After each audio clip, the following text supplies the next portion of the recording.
afternoon. This is news update on ACNN TV. Social media giant Twitter has reacted to the decision by federal government of Nigeria to lift the ban on the use of its platform in the country. This followed the announcement by Minister of Information and Culture Lai Mohammed that government will lift the ban on Twitter in a matter of days. Mohammed, who briefed State House correspondents at the end of the Federal Executive Council meeting, revealed that the status of the conversation with the social media giant had gotten to an amicable stage. He explained that agreement had been reached in all areas except 3 that have been unresolved. One of the pending issues centers on the condition that Twitter establishes a legal presence registered as a Nigerian company with an office address and employee to serve as a country representative in Nigeria. Although Twitter did not turn down the conditions in totality, it insists that the earliest time it can establish a company will be in 2022. An aircraft operated in the United Nigeria Airlines landed at the Bayelsa State International Airport on Wednesday to signal the commencement of commercial flight operations at the airport.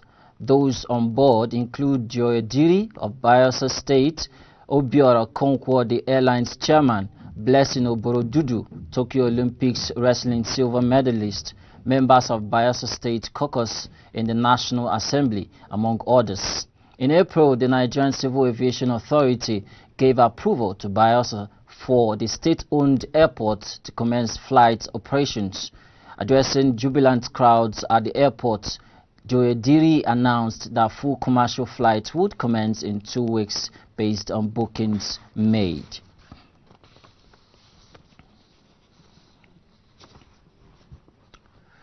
As the country joins the rest of the world to observe International Youth Day today, an increasing number of Nigerian youths continue to face economic uncertainty and social exclusion, forcing the majority of them into gambling and crimes, while the rest languish in penury and deprivation.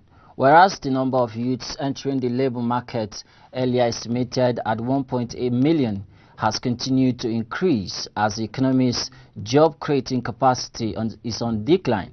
This is coming a day after Nigeria was ranked 161st out of 181 countries on the 2020 Global Youth Development Index, which measures the status of young people around the world, as Nigeria was ranked 141 in 2016.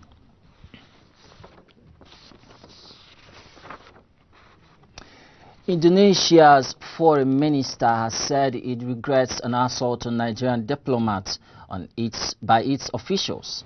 Indonesian Foreign Ministry said the ministry regretted the incident in Jakarta on August 7 and was communicating with Nigerian government on the issue.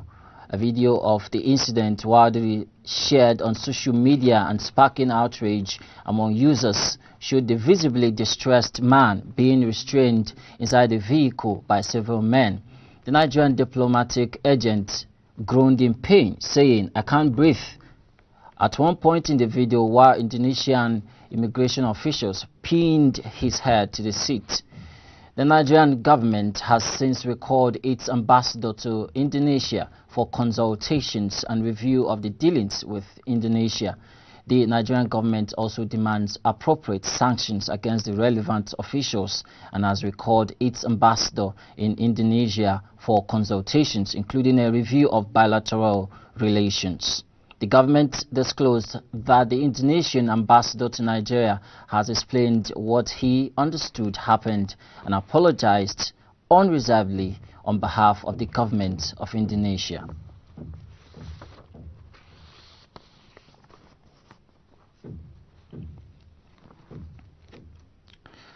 And on sports, Chelsea striker Tammy Abraham has reportedly agreed personal terms with Arsenal despite links with a move to Roma. The 23-year-old fell out of favor under Thomas Tuchel last season and will struggle for game even more at Stamford Bridge next time with the arrival of Romelu Lukaku. with Edin Dzeko thought to be heading to Inter Milan as a replacement for Lukaku. A transfer merry-go-round will supposedly see Abraham head to Roma to fill the void left by Bosnian.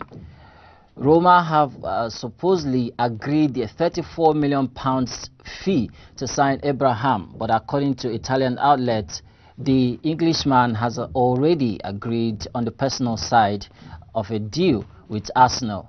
However, the Gunners are not said to have approached Chelsea with an official offer for the forward, as they first look to offload Alexandre Lacazette, who is also thought to be on Roma's radar. Southampton and West Ham United have also been credited with an interest in Abraham, who netted 12 goals and set up 6 more in 32 appearances last season.